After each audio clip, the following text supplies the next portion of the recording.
తెలంగాణ రాష్ట్ర ముఖ్యమంత్రి రేవంత్ రెడ్డి పుట్టినరోజు సందర్భంగా కరీంనగర్ జిల్లా కాంగ్రెస్ కార్యాలయంతో పాటు నగరంలోని పలు చోట్ల జిల్లా వ్యాప్తంగా కాంగ్రెస్ పార్టీ శ్రేణులు వేడుకలను ఘనంగా నిర్వహించారు. ఈ సందర్భంగా నేత అల్ఫోన్స్ నరేందర్ రెడ్డి మాట్లాడుతూ కాంగ్రెస్ పార్టీ రాష్ట్ర అధ్యక్ష పదవి చేపట్టిన నాటి నుంచి రాష్ట్రంలో ప్రభుత్వం ఏర్పాటు చేసే వరకు రేవంత్ రెడ్డి అహర్నిశలు ఎంతో కష్టపడ్డారన్నారు. జాతీయ కాంగ్రెస్ నాయకులు సోనియా గాంధీ, రాహుల్ గాంధీ నాయకత్వంలో ఈ రాష్ట్రంలో కాంగ్రెస్ ప్రభుత్వాన్ని ఏర్పాటు చేసి ప్రజలు మెచ్చిన సుపరిపాలన చేస్తూ విద్యా, వైద్య, వ్యవసాయ, పారిశ్రామిక రంగాల్లో రాష్ట్రాన్ని రేవంత్ రెడ్డి అభివృద్ధి పథంలో ముందుకు తీసుకువెళ్తున్నారని హర్షం వ్యక్తం చేశారు.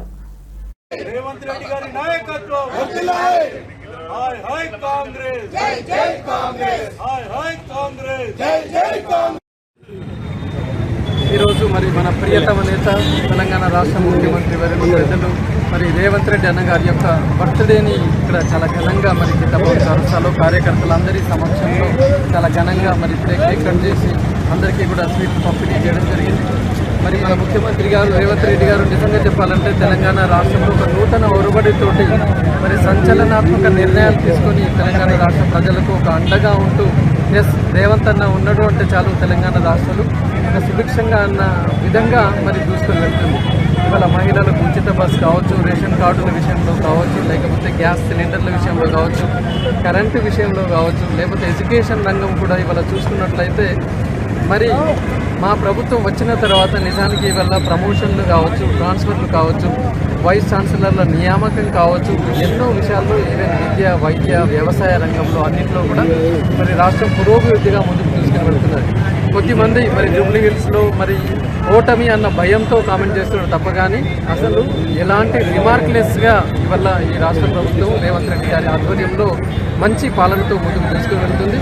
ఈవెన్ రాబోయే ఎన్నికల్లో కూడా భారీ మెజార్టీతోటి మరి మా అభ్యర్థి గెలుస్తాడనే ఆశాభావం కూడా ఉంది. మరి ఇలాగే మరి రేవంత్ రెడ్డి గారు రాబోయే రోజుల్లో కూడా ఆరోగ్యాలతోటి అష్టైశ్వర్యాలతో ఉండి ఇంకా ఈ రాష్ట్రాన్ని ఇంకా ముందుకు తీసుకువెళ్లాలని చెప్పేసి మరి గత పాలకులు మరి దీన్ని అప్పుల రాష్ట్రంగా చేసిన విషయం మనకు తెలిసిందే. దాని నుంచి మనం ఇప్పుడిప్పుడే బయటపడుతూ పేమెంట్స్ కొంచెం డిలే అయినా ఎక్కడ కూడా మరి మాట తప్పకుండా ముందుకు వెళ్తుంది రేవంత్ రెడ్డి గారి యొక్క ప్రభుత్వం. మరి ఇవాళ మనం చూసుకున్నట్లయితే స్కాలర్షిప్ల విషయంలో కూడా మరి మొన్నటి వరకు కొద్దిమంది బీజేపీ పార్టీలో ఉన్న యాజమాన్యాలు కావచ్చు, లేకపోతే బీఆర్ఎస్ పార్టీ నుంచి కొన్ని యాజమాన్యాలు కాంగ్రెస్ పార్టీని బురద జల్లే విధంగా కొద్దిమందిని ప్రవోక్ చేసింది నిజమే. కానీ చాలామందికి మరి గుండె మీద చేయబెట్టుకుంటే తెలుసు ఈ ప్రభుత్వం వచ్చిన తర్వాత 3 దఫాలుగా స్కాలర్షిప్లు రియంబర్స్మెంట్ చేయడం జరిగింది. కానీ కొద్దిమంది మొండి పట్టుతోటి మొత్తం 5 సంవత్సరాల బకాయిలు ఇప్పుడే చెల్లించాలన్నట్టు అన్నారు. అది తప్పు అని వారికి కూడా అర్థమైంది. మరి ముఖ్యమంత్రి రెడ్డి గారు కూడా రేవంత్ రెడ్డి గారు కూడా ఒక పాజిటివ్ నిర్ణయాన్ని నిన్ననే వెలిపించున్నారు, రిలీజ్ చేస్తామని చెప్పేసి. కాబట్టి స్కాలర్షిప్లు కావచ్చు, లేకపోతే ఇంకే రకమైనవి కావచ్చు, ఒక ప్రణాళికలతోటి ముందుకు వెళ్తుంది మా